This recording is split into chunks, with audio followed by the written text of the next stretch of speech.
रामायण यात्रा की पहली ट्रेन रवाना हो चुकी है और हमारे साथ इस ट्रेन का जो खाना पीना है वो सारी चीज़ें देखने वाले सज्जन हैं। आइए उन्हीं से बात करते हैं। मित्तल जी, क्या जो है आपको लगता है ये सक्सेस रहेगी ट्रेन? लोगों को खाना पीना ढंग का दे रहे हैं? देखो सर, खाने पीने की ट्रेन नहीं है ये। पहले तो ये मानो ये ड्रीम प्रोजेक्ट है हमारे ऑनरेबल पीएम साहब का। उन्होंने एक सपना देखा है कि देखो कि आने वाले टाइम में ट्रेनों के माध्यम से, और हमारे ऑनरेबल एमआर अश्विनी वैष्णव जी ने इसको मतलब उनके अपने एमआर के बारे में तो इतना बोलना चाहता हूँ को वो ईश्वर के मतलब ईश्वर मीन्स मेरे लिए हमारे माननीय नरेंद्र मोदी जी और उनके भेजे हुए दूत हैं वो। आज आपने अनुभव किया होगा यहाँ स्टेशन पे, इस तरह की परिकल्पना ना पहले कभी की गई है ना कभी की गई थी। आज इस तरह की परिकल्पना हो रही है तो कितना भाव विभोर है पैसेंजर। रेल में सिर्फ यात्रा का एक ही अनुभव होता था कि रेल में जाना है और घर उतरना है और धक्के खाने। अब आप आने वाले टाइम में इस तरह की रिलीजियस ट्रेन देखोगे आप, रामायण एक्सप्रेस ये राममय करती हुई चली जा रही है पूरे देश में। और ये एक कैटरिंग का काम नहीं है। ये आने वाले टाइम में आप देखिए जो कलाकार हैं, जो हमारी कलाएं लुप्त हो रही थी उनको बाहर, अभी आपने रामचंद्र जी का स्वरूप देखा, लक्ष्मण जी का स्वरूप देखा, सीते का स्वरूप देखा, हनुमान जी का स्वरूप देखा। आप सोचो इनको आज एक रोजगार का अवसर मिला और एक स्वरूप के रूप में एक भावनात्मक जुड़ाव आपस में एक दूसरे के प्रति, यात्रियों का जो पैसेंजर है उनका आपस में प्रति, उनका सरकार के प्रति, ये एक एक अनोखी योजना है। अनूठी योजना है। कई लोगों से मैं बात कर रहा था तो इसमें बुजुर्ग लोग बहुत हैं जिनको लगता है राम यात्रा पे जा रहे हैं और ऐसी बढ़िया व्यवस्था की गई है। लेकिन कुछ लोगों की शिकायत भी थी। कुछ लोगों का कहना था कि बताइए इतना पैसा खर्च कर रहे हैं और खाना देखिए किस तरीके का। मैं अंदर सलाद देख रहा था तो पुरानी चीजें रखी हुई थी। तो इसको कुछ सुधारेंगे? देखो सर, ये अभी यात्रा में जब आप लौट के आएंगे मैं जरूर चाहूंगा कि आप जरूर उनका बाइट लें। ये अभी आप जो कयास लगा रहे हो ये पुराने माइंड सेट नहीं, है। कयास नहीं लगा रहे हैं, लोगों की बाइट है, लोग ये कह रहे हैं। लोग अभी शुरू ही नहीं हुई यात्रा। यात्रा तो अभी शुरू हुई है 6:45 पे। मैं चाह रहा हूं कि आप 17 दिन बाद जब वापस आए जब जरूर यात्रा का अनुभव लें उनसे कि किस तरह का ट्रांसफॉर्म किया है इंडियन रेलवे कैटरिंग और टूरिज्म कारपोरेशन में।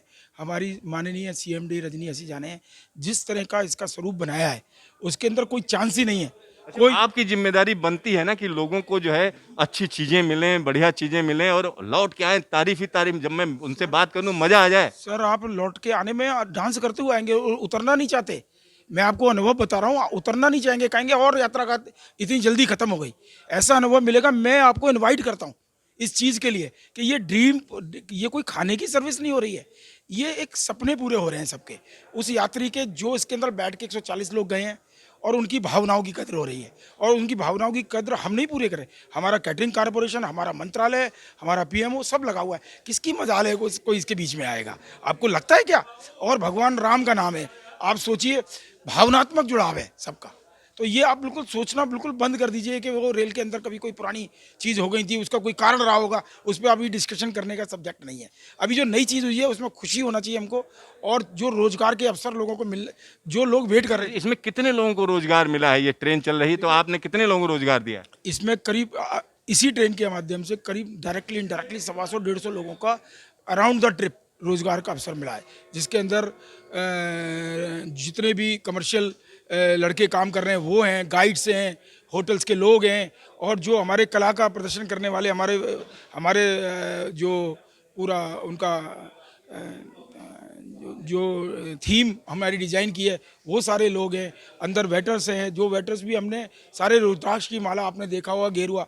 अब आपने कभी कल्पना की है रेल के अंदर आप रेस्टोरेंट में बैठ के, 5 स्टार रेस्टोरेंट बैठ के खाना खा रहे हैं और खाने से पहले आपको भोजन को प्राप्ति का जो 50 साल पहले लुप्त हो गया उस मंत्र के साथ खाना का आप सेवन कर रहे हैं।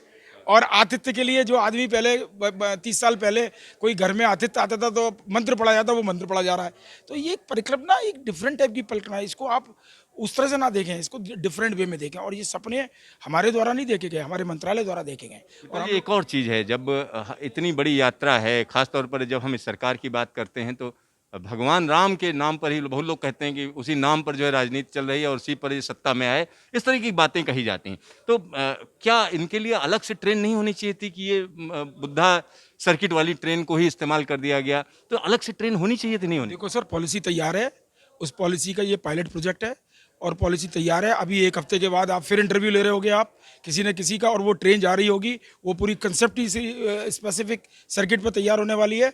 वो जल्दी, अभी हम इसलिए नहीं बोल सकते कि उसमें पूरा जोर शोर से मंत्रालय लगा हुआ है, और उसमें क्योंकि हमारा अभी अंदाज ये है कि हमें जो इतनी जानकारी है, लेकिन कुछ ऐसा ज़रूर आ रहा है जो आप बोलना चाह रहे हैं वो आपको सुनने को मिलने वाला है। मतलब एक नई ट्रेन चकाचक लाएगी। एक नई ट्रेन नहीं, सौयों ट्रेन, एक नई ट्रेन नहीं। आप वैष्णो देवी की ट्रेनें देखेंगे तो वहाँ पर थीम ट्रेन चल रही होगी, आप शिरडी की ट्रेन थीम ट्रेन चल रही होगी, पालकी चल रही है, उसके अंदर लंगर चल रहा है, खाना चल रहा है। इस तरह का ड्रीम कर रहे हैं, हम नहीं कर रहे हैं, रेलवे मंत्रालय कर रहा है, हमारे ऑनरेबल एमआर कर रहे हैं। लेकिन हम लोग चूंकि हम एज ए सर्विस प्रोवाइडर हैं, हम उनको पुश ये दे रहे हैं कि भाई क्या चीज़ पॉसिबल है, क्या नहीं पॉसिबल है। और उनकी एक ही इच्छा है, अंतिम आदमी तक ऐसा ना लगे हर कैटेगरी की सर्विसेज कर रहे हैं। उन्होंने पूरा प्रयास किया है, हर आम आदमी, मिड सेगमेंट, प्रीमियम, लग्जरियस, सारे सेक्टर के अंदर ये ट्रेनें चलेंगी। और इंडियन रेलवे कैटरिंग कॉर्पोरेशन इसके अंदर आने वाले टाइम में एक मील का पत्थर साबित करने वाला है। और हम लोग अपने आप को खुद ही धन्यवाद देते हैं कि हम इसके पार्ट बने हैं, और आने वाले टाइम में हम और चाहेंगे कि इस तरह की ट्रेनें हम चलाएं, और हमारे को यही हमारी गुजारिश है। देखिए मित्तल जी का चेहरा खिला हुआ है, बाछें खिली हुई हैं, और बाछें क्यों ना खिलें, कारण क्या है कि बहुत दिनों बाद हम कह सकते हैं कि टूरिस्ट लौटा है, खास तौर पर ऐसे सर्किट पर जिसमें हम कह सकते हैं 16-17 दिन का जो सफ़र हो, उसमें लोग इतनी ज़्यादा इंटरेस्ट लिया लोगों ने, ये बड़ी बात है। और भगवान राम की जब हम बात करते हैं तो निश्चित तौर पर सबका उससे जुड़ाव रहता है, और मित्तल जी का तो खास जुड़ाव है। क्या कहेंगे भगवान राम को लेकर? जय सिया राम, जय जय सिया राम। देखिए, जय सिया राम के उद्घोष के साथ ट्रेन रवाना हो चुकी है, तमाम लोग राम यात्रा पर निकल चुके हैं, और इस तरीके की और ट्रेनें आने वाले दिनों में चलेंगी। Siddharth, news station, Delhi.